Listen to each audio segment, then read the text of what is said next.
Bien le bonjour les 5 CEOs, aujourd'hui nous allons parler de Justice League Dark, 8e film de la chronologie New 52, réalisé par le grand Jay Oliva, c'est sorti en 2017, un animé que j'apprécie grandement. Je l'ai vu 4 fois, donc c'est vous dire si je l'apprécie grandement cet animé. Et à la base, sur le papier, c'était pas gagné. C'était pas du tout gagné pour moi, puisque les sciences occultes, la magie noire, la démonologie, tout ça, c'est une dimension qui ne m'intéresse d'ordinaire absolument pas. C'est une dimension qui ne m'intéresse absolument pas, comme des personnages comme Cyborg ou Batwing ou Iron Man, des personnages ou des univers qui sont liés à l'ultra-technologie ne m'intéressent absolument pas. Et là, vous allez dire, mais quel est le rapport entre les deux ? Eh bien... le rapport, c'est que ce sont des univers, des dimensions qui ne sont régies par aucune loi, par aucune règle, il n'y a aucun cadre. Voilà, c'est quasiment illimité, on peut faire ce qu'on veut avec, tu vois. Par exemple, Cyborg ou Iron Man, du jour au lendemain, ils peuvent te sortir un truc de leur slip, un super canon antigravitationnel avec rayon atomique, machin, tu vois, ils te sortent ça de leur semelle de godasses, les gars. Alors que t'étais pas censé savoir qu'ils avaient ça, mais voilà, on s'est justifié par le fait que, l'ultra-technologie, tout ça. Et la magie noire, c'est exactement la même chose. Il n'y a pas de cadre, en fait. C'est pas structuré. Zatanna, elle est capable de faire quoi? Tu ne le sais pas. Et moi, j'aime bien quand les personnages, ils sont structurés, quand ils sont cadrés. Quand on me dit, il est capable de faire ça, ça et ça. Voilà. Alors, vous allez me dire que t'es un fan inconditionnel de Superman, et pourtant, Superman, il est illimité. C'est faux. Superman, ce qui est illimité, c'est sa puissance, sa force de frappe. Tout comme la vitesse de course de Flash, elle est illimitée. On ne la connaît pas. Elle est inquantifiable, on est d'accord. Mais leurs pouvoirs, quant à eux, ils sont limités. Flash, tu sais pertinemment qu'il n'est pas capable de déplacer des objets avec sa force mentale. Superman, il n'est pas capable de, cracher de l'acide par sa gueule. C'est ce que je veux dire, voilà. Un cadre, une structure. Et généralement, quand on parle de magie noire et de démons, là, c'est la porte ouverte à toutes les fêtes, comme on dit. Donc sur le papier, c'était pas du tout gagné. Et puis quand j'avais vu cet animé, putain, j'avais pris une claque. C'est Jay Oliva, les petits gars, voilà. C'est pas pour rien, une fois de plus. Le maître absolu dans le monde des animés d'ici, je suis désolé. Le mec arrive à me faire kiffer un truc avec des démons, quoi. Le film s'ouvre sur une Amérique en proie à la panique totale. Voilà. C'est-à-dire que les gens se bousillent entre eux dans la rue. T'as une nana qui pète un câble, qui prend sa bagnole, qui écrase tout le monde. Une mère qui veut balancer son bébé du haut d'une tour. Un père de famille retranché dans sa ferme qui menace de faire exploser à coups de chevrotine la cervelle de ses enfants et de sa femme. Alors forcément, la Justice League intervient et on va se rendre compte très vite que la population américaine est en proie à des hallucinations. Et forcément, Batman, il va essayer d'enquêter pour savoir d'où ça vient. Et sur sa route, il va rencontrer des personnages liés à la magie, comme John Constantine, Zatanna, le Deadman, etc., etc. Et va se former comme ça une espèce de Justice League de secours liée aux affaires occultes, la Justice League Dark. Voilà pour le scénario. Je ne le résumerai pas davantage, sinon je vais rentrer dans les révélations et c'est pas la peine. Justice League Dark, il est incroyable de brutalité et d'intensité cet animé. C'est pour ça que je l'aime beaucoup. D'entrée de jeu, on te fait comprendre qu'on va pas te prendre pour un con. Il va y avoir des conséquences, il va y avoir des morts, ça va être ultra trash. Voilà. T'as des cadavres pendus dans une grange avec du sang qui coule. T'as un bébé qu'on balance comme ça du haut d'une tour. Alors même si le bébé il s'écrase pas au sol, forcément il y a Batman qui intervient. Je vous spoil vite fait, mais voilà, t'imagines bien qu'ils vont pas tuer un bébé non plus. On n'en est pas là quand même. Mais t'as quand même un bébé qui est balancé du haut d'une tour, quoi. Tu vois, il y a quand même des choses qui sont, même si c'est un film animé, il y a quand même des choses qui visuellement sont très très fortes. Il se passe quelque chose, on ne te prend pas pour un con. Là pour le coup, tu veux de la violence, tu vas être servi. Et ça, c'est très très cool. On empile des cadavres, il y a du sang, c'est validé quoi. C'est validé. Au moins c'est intense, il y a du drama, ça c'est cool. On a des personnages qui ne sont que très rarement traités dans les animés d'ici. Zatanna, Constantine qui a opéré son grand retour dans le monde canonique du DC grâce au New 52 en 2011. Puisqu'avant il était un peu à part, il appartenait à l'univers Vertigo, un univers indépendant au sein de la maison mère d'ici, c'est un peu compliqué. Mais voilà, ils l'ont intégré, John Constantine, au monde canonique d'ici en 2011. Et là, c'est, je crois, l'un de ses premiers animés. Je vais pas m'avancer sur ce terrain parce que je vais peut-être dire une connerie. Mais en tout cas, pour le coup, dans le New 52 Animated Movie, c'est la première fois qu'on voit John Constantine, c'est la première fois qu'on voit Zatanna.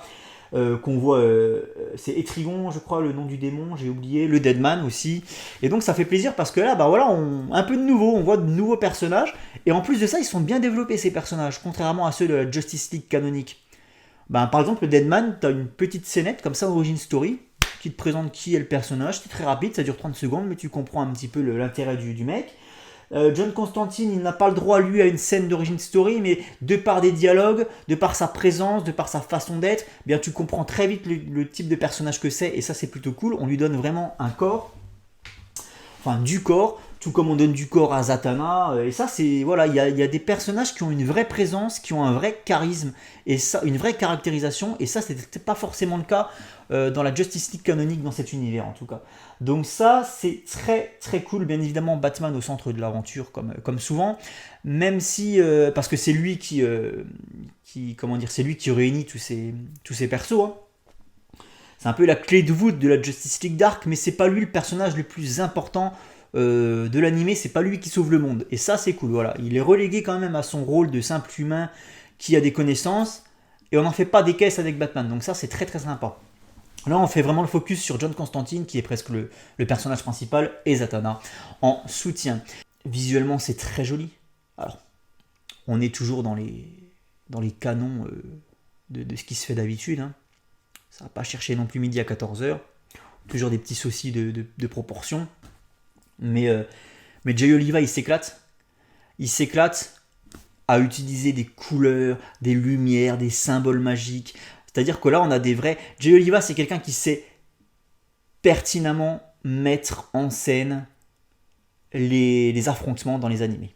Depuis le début, hein, je vous le dis, hein, à chaque fois que tu vois un animé de Jay Oliva et un ersatz réalisé par quelqu'un d'autre, tu vois, il y a clairement une différence d'intensité, de brutalité, une différence de dynamisme.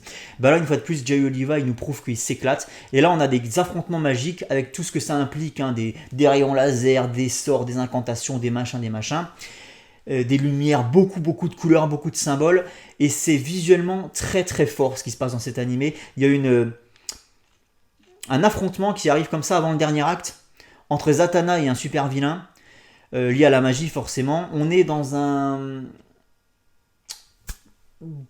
une arène un peu spéciale pour le coup. Là, voilà, on change au niveau des décors, on ne resserre pas le coup de la ville, même si on l'aura quand même à la fin de l'animé, vous inquiétez pas, le coup de la ville lambda classique de nuit, toujours de nuit, je sais pas pourquoi.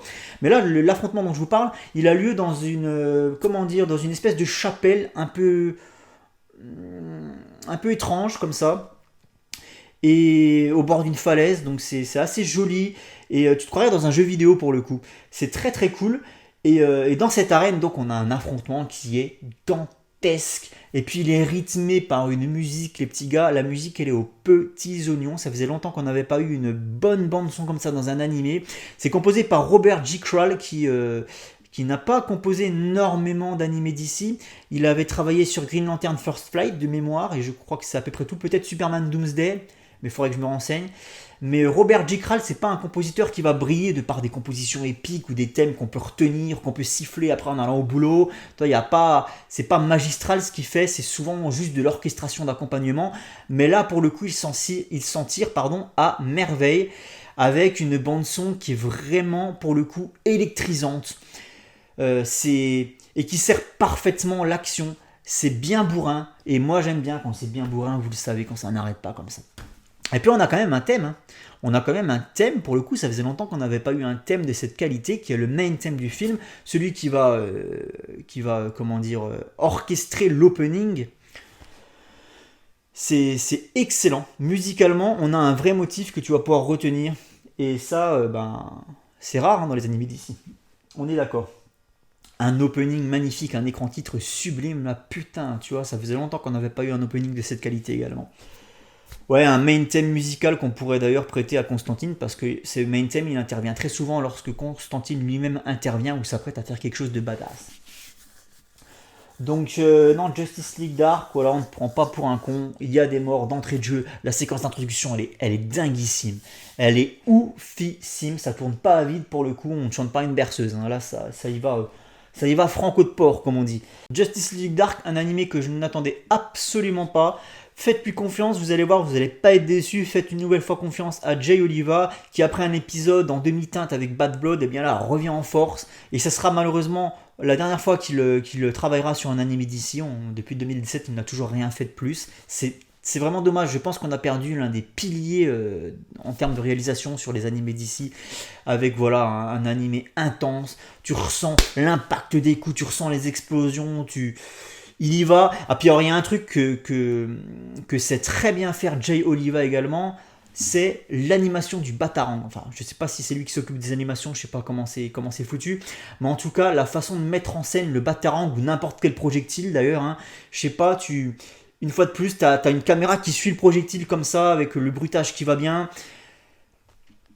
Un truc qu'il aime bien faire aussi, c'est la caméra dans le dos des personnages. On l'avait déjà vu avec Batman lors de son affrontement contre la cour des hiboux à la fin de Batman vs Robin.